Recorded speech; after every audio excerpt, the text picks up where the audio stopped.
नमस्कार, मैं रवीश कुमार। ईरान के हमले से इसराइल को कितना नुकसान पहुंचा है कोई नहीं जानता।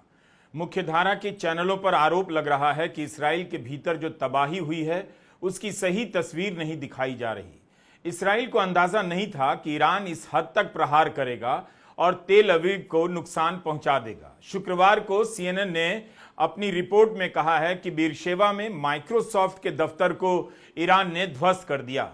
यह भी लिखा जा रहा है कि इसराइल अपने विमानों को साइप्रस से उड़ा रहा है, तेल अवीव से नहीं। क्या वाकई ईरान ने इसराइल को भारी नुकसान पहुंचाया है या यह भी प्रोपेगेंडा का हिस्सा है, बताना मुश्किल है। इस बीच एक नई खबर यह आई है कि ईरान के अली शमखानी गंभीर रूप से घायल हैं, मरे नहीं हैं, जबकि इसराइल का मीडिया कह रहा है कि शमखानी को मार दिया गया है। इसराइल के प्रधानमंत्री नेतन्याहू कहे जा रहे हैं कि ईरान के सभी परमाणु ठिकानों पर हमला कर देंगे।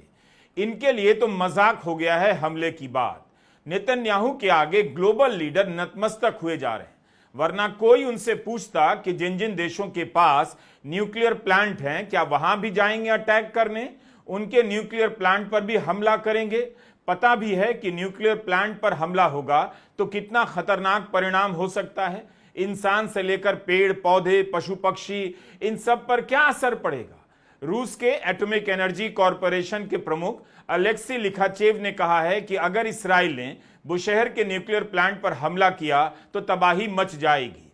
इस तरह का हमला करके आप अच्छे और बुरे का फर्क मिटा देते हैं। उनका संस्थान हालात पर नजर बनाए हुए है, यहां तक कि ईरान के इस प्लांट पर रूसी विशेषज्ञ भी काम कर रहे हैं। 1986 की घटना है। पूर्व सोवियत संघ के चेर्नोबिल परमाणु प्लांट के रिएक्टर में अचानक धमाका हो गया। आज यह जगह यूक्रेन में है। रिएक्टर के निर्माण और मानवीय त्रुटि के चलते भाप का दबाव इतना ज्यादा हो गया कि रिएक्टर की छत फट गई और भयानक धमाका हुआ। रातों रात प्रिपेयर्ड शहर को खाली किया गया। प्लांट में काम करने वाले कर्मचारियों के अलावा कई बचाव कर्मियों की दर्दनाक मौत हो गई और बहुत से लोगों की सेहत पर इसका बुरा परिणाम पड़ा। 5000 से अधिक लोगों को थायराइड का कैंसर हो गया, 15 लोगों की मौत हो गई। चेर्नोबिल की आबो हवा दूषित हो गई और एक बसा बसाया शहर खंडहर हो गया। माना जाता है कि रिएक्टर के भीतर के रेडियो एक्टिव कोर का 5% हिस्सा बाहर आ गया था। सिर्फ इतने हिस्से से निकला प्रदूषण हवाओं के रास्ते बहता हुआ पूर्व सोवियत संघ के अन्य हिस्सों में फैल गया। यूक्रेन, रूस, बेलारूस तक चला गया। यूरोप के कुछ इलाकों में भी इसका असर हुआ। रिपेयर के काम में जुटे 2 लाख लोगों पर भी रेडिएशन का असर देखा गया। रूस इसलिए बार बार चेतावनी दे रहा है कि न्यूक्लियर प्लांट पर हमला करना ठीक नहीं होगा। रूस के राष्ट्रपति पुतिन ने साफ कह दिया है कि ईरान के न्यूक्लियर प्लांट में जो भी रूसी विशेषज्ञ काम कर रहे हैं वहां से नहीं हटाए जाएंगे। इसका मतलब है कि उधर से चैलेंज आ रहा है कि अगर इस हमले में रूसी नागरिकों को कुछ भी हुआ तो देख लेना। अमेरिका अगर ईरान को कह सकता है कि उसके नागरिकों को कुछ नहीं होना चाहिए, तो क्या रूस इसराइल को नहीं कह सकता? ईरान के पास परमाणु बम है या नहीं, यह सवाल हर दिन बड़ा होता है, उलझ भी जाता है। न्यूक्लियर प्लांट पर बम गिराकर मिलेगा क्या, यह सवाल जुड़ गया है। ईरान के न्यूक्लियर प्लांट पर हमला करने के बाद क्या इसराइल का मकसद पूरा हो जाएगा? नहीं होगा। उसका मकसद यहीं तक सीमित नहीं है। क्या न्यूक्लियर प्लांट पर हमला करने के बाद इसराइल के झूठ का जवाब मिल जाएगा? पहले साबित तो करें कि ईरान के पास बम है या नहीं। बम ना हो गया समोसा हो गया, दोपहर के बाद बम बना लेगा। CNN की पत्रकार हैं क्रिस्टियन अमनपोर। उन्होंने ईरान के उप विदेश मंत्री अब्बास अराकची का इंटरव्यू किया है। अराकची से उन्होंने पूछा कि आपकी सरकार ने 60% एनरिच्ड यूरेनियम का उत्पादन क्यों किया? तो उनका जवाब था, हमने वही किया जो IAEA के नियमों के अनुसार कर सकते थे। हमारे पास और कुछ नहीं है, कुछ भी गलत नहीं किया है। IAEA के इंस्पेक्टर तो ईरान आए थे, उनकी अलग अलग रिपोर्ट से इसका सबूत मिल जाता है। 60% एनरिचमेंट पर कोई बैन नहीं, लेकिन इसका इस्तेमाल ईरान पर हमला करने के लिए किया जा रहा है, जिसकी ईरान को आदत पड़ चुकी है। तो इसराइल को बहस में इस बात को लेकर कोई सफलता नहीं मिल पा रही कि ईरान के पास परमाणु बम है या नहीं। वो किसी भी तरह से अपने हमले को उचित नहीं ठहरा पा रहा। बम का समझ आ रहा है ना, नेतन्याहू के बयान किसी को समझ आ रहे हैं। अब इस नेता को कैसे समझा जाए? ना तो कोई पॉलिटिकल साइंस वाला समझ पा रहा है, ना कोई साइकोलॉजी का प्रोफेसर इसे समझ पा रहा है। इनके बेटे ने शादी रोक दी, यह बड़ी कुर्बानी हो गई। यहां 2 साल से बच्चों पर, महिलाओं पर बम गिरा रहे हैं। आज भी गजा में लोग मारे जा रहे हैं और ये शादी रोकने को कुर्बानी बता रहे हैं। क्या यह दुनिया इस हद तक नकारा हो चुकी है कि उसे कुछ समझ नहीं आ रहा? नेतन्याहू किस मिट्टी के बने हैं कि आज अमेरिका भी इनके शिकंजे में जकड़ा नजर आता है? गजा के नरसंहार के दाग के साथ यह कैसा इसराइल बनाना चाहते हैं? क्या इन्हें नहीं पता कि आज न कल नरसंहार की एक एक दास्तान दर्ज होगी, बल्कि इसी समय में दर्ज हो रही है। बार बार ईरान कह रहा है कि बम नहीं बनाया। इससे तो आप ईरान को यह समझने की छूट दे रहे हैं कि बम नहीं भी होगा तब भी आप पर बम के नाम पर अटैक करेंगे, तो बेहतर है बम बना लो। अमेरिका के भीतर देखिए कितने सवाल उठ रहे हैं कि ईरान के पास बम है, पहले इसका प्रमाण दो। दिया नहीं जा रहा है। आप हिंदी में यह वीडियो क्यों देख रहे हैं? इसलिए कि देखिए ये ग्लोबल लीडर कितने खतरनाक हो सकते हैं। कब 5, 10, 100, 50 लोग मिलकर इन नेताओं को आगे कर दुनिया को युद्ध में झोंक सकते हैं। बम के साथ एक सवाल जुड़ा हुआ है, ईरान में सत्ता परिवर्तन का। यह बहस भी जहां है वहीं है। इसराइल जिद पर अड़ा है कि खामेनेई को बचने नहीं दिया जाएगा। भाषा देखिए इसराइल की, कह रहा है आयतुल्लाह अली खामेनेई को जीने की अनुमति नहीं दे सकते, क्योंकि खामेनेई स्वयं आदेश देते हैं कि अस्पताल पर हमला करना है। गजा के अस्पतालों पर हमला करने का आदेश कौन दे रहा था? किसके आदेश से वहां 3 दर्जन से अधिक अस्पतालों को मिट्टी में मिला दिया गया? इराक के शीर्ष शिया धर्मगुरु ग्रैंड आयतुल्लाह अली सिस्तानी ने ईरान के नेतृत्व को निशाना बनाने के खिलाफ चेतावनी दी है। 19 जून को उन्होंने कहा कि ईरान के धार्मिक और राजनीतिक नेतृत्व को निशाना बनाएंगे तो पूरे क्षेत्र में विनाश आ जाएगा। रूस के राष्ट्रपति के प्रवक्ता दिमित्री पेस्कोव ने कहा है, सत्ता परिवर्तन की कोई भी बातचीत कल्पना के परे है। इसके बारे में बात करना भी स्वीकार्य नहीं होगा। रूस और चीन सत्ता परिवर्तन के पक्ष में नहीं है। नेतन्याहू भी बीच बीच में बयान बदलते हैं कि वे सत्ता परिवर्तन नहीं चाहते, लेकिन इस युद्ध का परिणाम यही होगा। इनके रक्षा मंत्री बयान देते हैं कि खामेनेई को जीने का अधिकार नहीं है। सत्ता परिवर्तन को लेकर 100 तरह का प्रोपेगेंडा चल रहा है। एक तरफ यह चलाया जा रहा है ईरान की लीडरशिप को खत्म कर देंगे, दूसरी तरफ यह भी प्रोपेगेंडा चला रहे हैं कि ईरान की जनता मौजूदा नेतृत्व के खिलाफ विद्रोह कर देगी। एक तीसरा प्रोपेगेंडा यह भी चल रहा है कि इसराइल के हमले से घबराकर तेहरान के लोग भाग रहे हैं। तय कर लीजिए, डिसाइड कीजिए क्या कहना है। अगर हजारों लोग तेहरान छोड़कर भाग रहे हैं तो विद्रोह करने की योजना कौन बना रहा है? किससे उम्मीद कर रहे हैं? क्या जान बचाकर भागने वालों से आज सत्ता परिवर्तन की उम्मीद लगाए बैठे हैं? फिर इसराइल ईरान के टीवी चैनलों को क्यों हैक कर रहा है? जब वहां की जनता विद्रोह ही कर रही है तो आप टीवी क्यों हैक कर रहे हैं? मतलब आप ऊपर से बम गिराओ, लोग कमरे में बैठकर टीवी देखेंगे कि इसराइल अभी हैक करेगा और फर्जी प्रदर्शन का वीडियो दिखाएगा और उसे देखकर ईरान के लोग विद्रोह करेंगे। यह तो वैसा ही मामला है कि यूक्रेन पर हमला करने वाला रूस ईरान और इसराइल के हमले में संयम की सलाह दे रहा है। इसराइल का कुछ भी नहीं चल पा रहा सिवाय इसके कि अमेरिका उसके आगे मजबूर हो जाए। उसके पास यही आखिरी उम्मीद है। ईरान के अधिकारी लगातार अमेरिका को टारगेट कर रहे हैं। अमेरिका के खिलाफ ईरान में नारे लगने की खबर है। ईरान में 600 से अधिक लोगों के मारे जाने की खबरें आ रही हैं। जिस तरह से इसराइल के भीतर नुकसान की सही तस्वीर नहीं है, वही हाल ईरान का भी है। फॉक्स न्यूज की एंकर मार्था मैकेलम ने ईरान के शाह के बेटे रजा पहलवी से पूछा कि क्या आप शाह के तौर पर कुछ समय के लिए ईरान लौटने के लिए तैयार हैं? तो रजा पहलवी कहते हैं, मुझे कुछ समय के लिए नेता का रोल अदा करने के लिए टाइटल की जरूरत नहीं। मुझे लगता है लोग मेरी तरफ इसलिए देख रहे हैं क्योंकि वे मुझ पर भरोसा करते हैं। यहां बांग्लादेश की तरह पुलाव भी साथ साथ पक रहा है, लेकिन ईरान में अभी तक बांग्लादेश जैसा कुछ नहीं हुआ। इसीलिए कहा जाता है कि देश कोई भी हो, वहां अगर लोकतंत्र है तो विपक्ष को भी मजबूत किया जाना चाहिए। जहां भी विपक्ष कमजोर हो जाता है, गुलाम हो जाता है, उस देश को, उस लोकतंत्र को हथियारों के सौदागर आलू बैगन का भरता बना देते हैं। जनता की हालत खराब हो जाती है। 20-20 साल से एक पार्टी का राज चला आ रहा है। किसी को पता नहीं कि सरकार के भीतर क्या चल रहा होता है। सत्ताएं बदलती रहती हैं तो कम से कम लोकतंत्र का पहिया घूमता रहता है। रही बात ईरान में सत्ता परिवर्तन की, तो उसे लेकर साफ नहीं कि हवाई हमले से सत्ता परिवर्तन वहां कैसे हो जाएगा। अगर ईरान की सत्ता को इस्राइल हटा देता है तो कैसे भरोसा किया जाए कि वहां के हालात इराक, सीरिया, अफगानिस्तान और लीबिया से अलग होंगे, बेहतर होंगे? इनमें से किस देश में स्थिति बेहतर हो गई?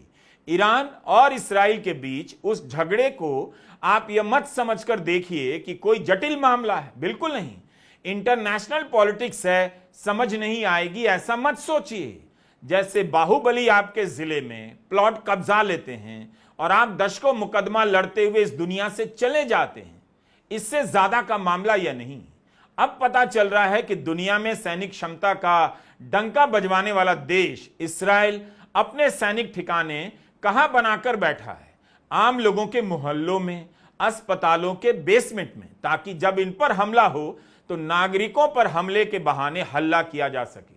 नागरिक की सुरक्षा के लिए सैनिक ठिकाने बनाए जाते हैं। ऐसा लग रहा है कि इस्राइल में सैनिकों की सुरक्षा के लिए नागरिक ठिकाने बनाए गए हैं।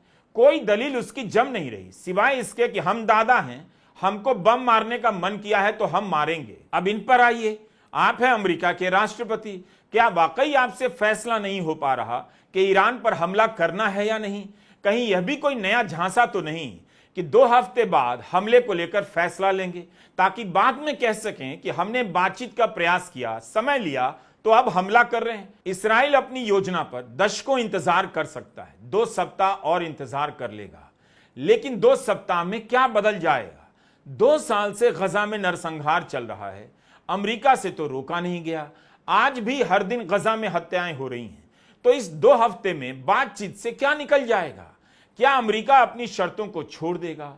ईरान कैसे मान लेगा कि वह नागरिक इस्तेमाल के अपने न्यूक्लियर प्लांट को बंद करने जा रहा है? अच्छी बात है कि ट्रंप अपने विकल्प खुले रखना चाहते हैं, लेकिन इस 2 हफ्ते में क्या बदल जाएगा जो 2 साल से नहीं बदल सका है? 20 जून को ईरान के विदेश उपमंत्री अब्बास अराकची ब्रिटेन, फ्रांस और जर्मनी के विदेश मंत्रियों से मिलने वाले हैं। जिनेवा में होने वाली इस मुलाकात में अमेरिका या इस्राइल की तरफ से कोई प्रतिनिधि शामिल नहीं होगा। इस बैठक के एक दिन पहले ब्रिटेन के विदेश सचिव डेविड लेमी ने अमेरिका के विदेश सचिव और मध्य पूर्व के प्रतिनिधि स्टीव विटकॉफ से मिलने के बाद कहा कि डील के माध्यम से इस टकराव को बढ़ने से कैसे रोका जाए, इस पर बातचीत हुई। मध्य पूर्व में स्थिति नाजुक है, हम इसे लेकर प्रतिबद्ध हैं कि ईरान के पास कभी परमाणु हथियार ना हो। अगले 2 हफ्ते में कूटनीतिक हल हासिल कर पाने की एक खिड़की खुली है। एक तरफ यूरोप के नेता कूटनीतिक हल और डी एस्केलेशन की बात कर रहे हैं, मगर विज्ञापन किसका कर रहे हैं, सामान क्या बेच रहे हैं वो भी देखिए। ये फ्रांस के राष्ट्रपति इमैनुअल मैक्रों की पोस्ट है। तस्वीर में फोन की स्क्रीन पर रफाल की फोटो लगी है और लिखा है रफाल इज कॉलिंग। नीचे लिखा है हमारे यूरोप को बचाइए। ऊपर राष्ट्रपति लिख रहे हैं यूरोप के दोस्तों, आपके लिए एक कॉल है। ये रफाल बेच रहे हैं, इस लड़ाई में अपना धंधा चमका रहे हैं। याद रखिए, नेतन्याहू पर नैतिक, आर्थिक, सैनिक, सामाजिक, राजनीतिक, व्यक्तिगत किसी भी प्रकार का दबाव बनाने में यूरोप को सफलता नहीं मिली है।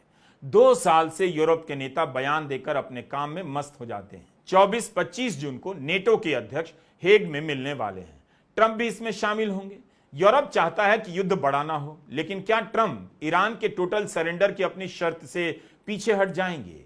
उनके कंफ्यूज होने को लेकर अमेरिका में आलोचना हो रही है कि खुद को निर्णायक फैसला लेने का दम्भ भरते हैं, मगर फैसला नहीं ले पा रहे। अमेरिकी मीडिया में उनके कई बयान चलाए जा रहे हैं, जिनमें ट्रंप अलग अलग समस्याओं के बारे में कहते हुए सुने जा सकते हैं कि 2 हफ्ते में ये कर देंगे, 2 वीक्स में वो कर देंगे। ट्रंप को समझना होगा कि हर किसी के बस की बात नहीं कि रात 8 बजे टीवी पर आए और नोटबंदी की घोषणा कर दी। आज तक किसी को पता नहीं चला नोटबंदी से मिला क्या। व्हाइट हाउस के प्रेस सचिव कैरोलाइन लेविट ने 19 जून की अपनी प्रेस वार्ता में कहा कि इस बात के आसार हैं कि ईरान और अमेरिका के बीच बातचीत हो सकती है। ईरान के पास जिनेवा में फ्रांस, जर्मनी के विदेश मंत्री की बात होने वाली है। पहले से पता है कि उस बातचीत से कोई हल नहीं निकलेगा। Now, regarding the ongoing situation in Iran, I know there has been a lot of speculation amongst all of you in the media regarding the president's decision making and whether or not the United States will be directly involved.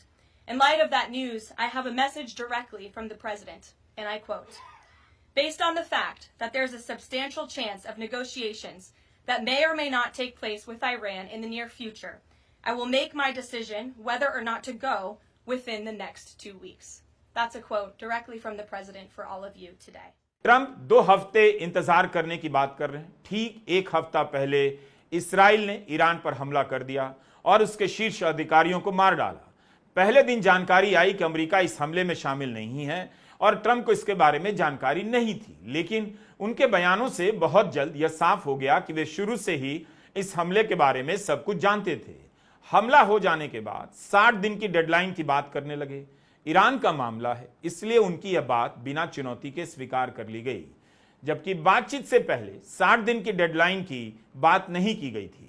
दुनिया में कौन सा देश इस तरह किसी देश के साथ बातचीत करता है कि 60 दिनों में डील नहीं हुई तो उसका दोस्त आकर उस पर बम गिरा देगा? कभी सुना है आपने ऐसा?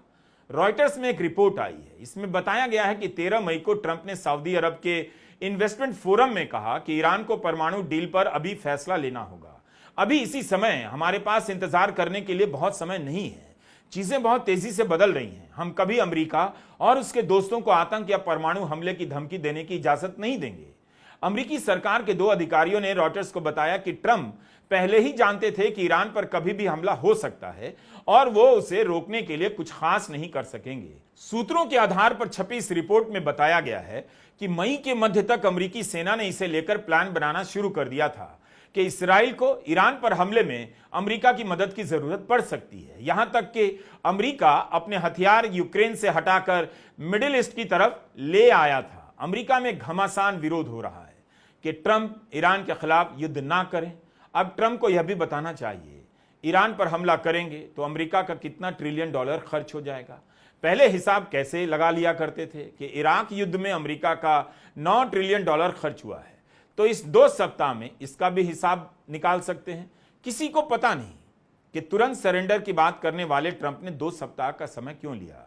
बड़ा सवाल है कि बिना अमेरिका के इसराइल कब तक इस युद्ध में टिका रहेगा। सबको पता है ट्रंप की घोषित नीति है कि अमेरिका अब युद्ध नहीं करेगा, वरना उन्हें फैसले लेने में इतना समय नहीं लगता। ट्रंप डील की कोशिश करते हैं तो इसराइल डील से पहले हमला कर देता है। ऐसा लगता है कि इसराइल अमेरिका को चला रहा है। अमेरिका के सेनेटर हैं बर्नी सैंडर्स, उन्होंने कहा कि बेन्यामिन नेतन्याहू अमेरिका के राष्ट्रपति नहीं हैं।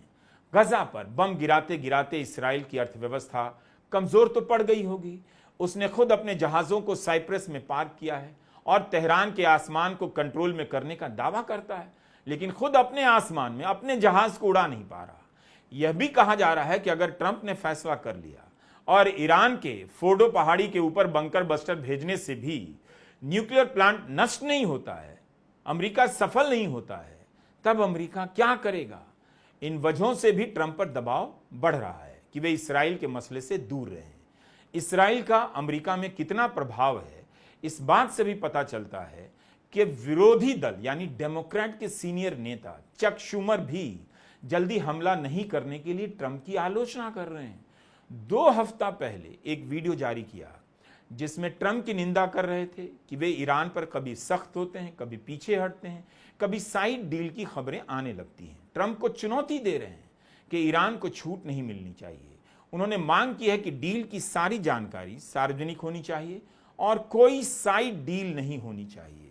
When it comes to negotiating with the terrorist government of Iran, Trump's all over the lot. One day he sounds tough, the next day he's backing off. And now, all of a sudden, we find out that Witkoff and Rubio are negotiating a secret side deal with Iran. What kind of bull is this? They're going to sound tough in public and then have a side deal that lets Iran get away with everything? That's outrageous. We need to make that side deal public. Any side deal should be before Congress and, most importantly, the American people. If Taco Trump is already folding, the American public should know about it. No side deals. सवाल यह है कि क्या Iran भी लंबे समय तक के लिए युद्ध चाहेगा? ईरान की आबादी फ्रांस, जर्मनी, स्पेन से ज्यादा है। 9 करोड़ की आबादी है ईरान की, इसराइल की 1 करोड़। तो इसराइल के लिए एक झटके में ईरान को मिटा देना आसान नहीं। लेकिन क्या ईरान लंबी लड़ाई की हालत में है? कूटनीतिक रास्ता है, मगर किसी की विश्वसनीयता नहीं। कोई नेता, ग्लोबल लीडर इतना भरोसे लायक नहीं। कुल मिलाकर किसी के पास ठोस जवाब नहीं। आसमान में उड़ती मिसाइलें देखकर लोगों को लगता है कि यह किसी वीडियो गेम जैसा है, लेकिन असल में ईरान और इसराइल दोनों पर इस हमले का अलग अलग प्रभाव दिखाई दे रहा है। वॉशिंगटन पोस्ट ने इसे लेकर विस्तृत रिपोर्ट की है। हमले की शुरुआत से पहले ईरान के पास 2000 मिसाइलों का भंडार था। 13 जून के हमले में इसराइल ने ईरान की काफी मिसाइलों को नुकसान पहुंचाया और कई लॉन्चर भी ध्वस्त कर दिए। इसराइल के हमले के जवाब में ईरान ने पहली रात 150 मिसाइलें लॉन्च की, मगर हमले के 4 दिनों बाद दोपहर के हमले में सिर्फ 10 मिसाइलें लॉन्च की। जबकि पिछले साल अक्टूबर के हमले में ईरान ने पहली रात 200 मिसाइलें इसराइल पर दाग दी थीं। ईरान के सामने चुनौती बहुत बड़ी है। उसके पास सीमित संख्या में मिसाइलें हैं जिन्हें उसे देर तक चलाना है। ईरान के मिसाइलों का रिकॉर्ड है कि वे अक्सर अपना निशाना चूक जाती हैं। इसका मतलब है कि जितनी मिसाइलें बाकी हैं उनमें से कुछ बेकार हो जाएंगी और कईयों को इसराइल रोक भी देगा। दूसरी तरफ इसराइल के लिए भी इस हमले से बचाव करना आसान नहीं। ईरान के हमले को रोकने में इसराइल हर रात $285 मिलियन खर्च करता है।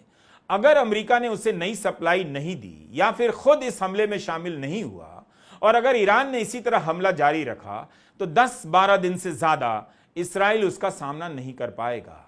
अभी से ही उसका रक्षा तंत्र कमजोर पड़ने लगा है। 7 दिन हो गए, ईरान ने अभी तक स्ट्रेट ऑफ होर्मुज बंद नहीं किया, पर बंद करने की खबरें आती रहती हैं। अगर बंद कर दिया तो तेल के बढ़े हुए दाम कुछ आप लोगों को भी देने पड़ेंगे जो इस वक्त वीडियो देख रहे हैं। हमारा आप ईरान के साथ हैं या इसराइल के साथ हैं, इससे कोई फर्क नहीं पड़ता। आपको तेल के बढ़े हुए दाम के साथ रहना ही होगा और अपनी जेब ढीली करनी पड़ेगी। अभी तक यही समझ में आ रहा है, अमेरिका या तो मन बना चुका है या फिर ईरान पर हमला करने के लिए उलझन में होने का नाटक कर रहा है। ईरान के लिए अमेरिका के दोनों प्रकार के मूड को समझना अब मुश्किल नहीं होना चाहिए। एक बार धोखा खा चुका है, डील के नाम पर बातचीत में उलझा रहा, पीछे से अटैक हो गया, तो ईरान सिर्फ इतने भर से शांत नहीं पड़ेगा कि ट्रंप 2 सप्ताह बाद फैसला लेंगे। कभी भी कुछ भी हो सकता है। नमस्कार, मैं रवीश कुमार।